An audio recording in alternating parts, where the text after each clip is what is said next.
নমস্কার বন্ধুরা, শুভ সকাল। পুষ্পর বাঙাল হেসেলে আপনাদের সবাইকে স্বাগত। আজ আমি বানিয়ে দেখাবো চিংড়ি মাছের মাথা দিয়ে পটলের ভর্তা। তো বন্ধুরা, পটল ভর্তা তো আপনারা অনেকে অনেক রকমভাবে খেয়েছেন।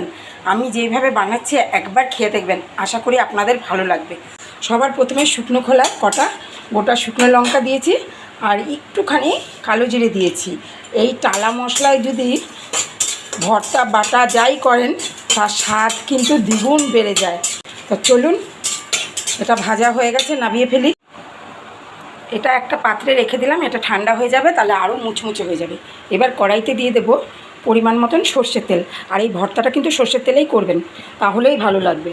আর এখানে দেখুন, চিংড়ি মাছের মাথার ওপরে একটুখানি লবণ দিয়ে দিলাম আমি, আর পটলটা লবণ হলুদ দিয়ে মাখিয়ে রেখেছি।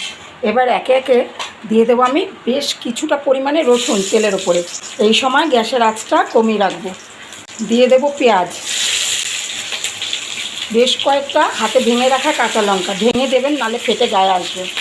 আর লবণ মাখানো চিংড়ি মাছের মাথাটা দিয়ে বেশ ভালো করে আমি নেড়ে চেড়ে একটু ভাজা ভাজা করে নেব। এবার গ্যাসটা বাড়িয়ে দেবো।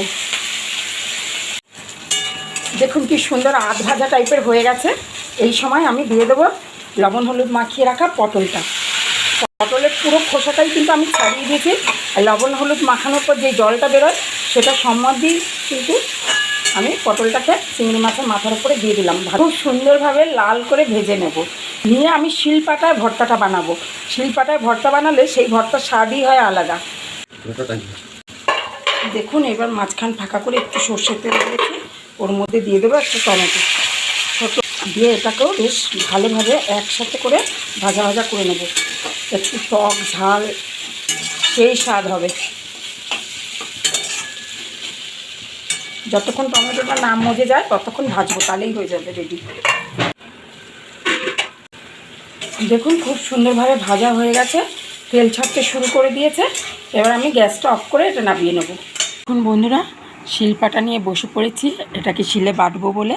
এখানে কালো জিরে আর শুকনো লঙ্কাটা যে শুকনো খোলায় ভেজে রেখেছিলাম, ওটা একটু লবণ দিয়ে সবার প্রথমে পেস্ট করব, তারপর একে একে এগুলোকে বেটে নেব। দেখুন বন্ধুরা, কি সুন্দরভাবে আমি ভর্তাটাকে বেটে নিয়েছি। এবার একটা টুইস্ট আছে, অবশ্যই আপনারা এটা করবেন।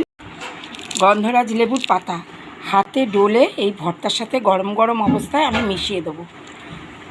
দিয়ে এইভাবে গরম গরম ভাতের সাথে, প্রথম পাতে গরম ভাতে সপরিবারে উপভোগ করুন পটল চিংড়ির ভর্তা।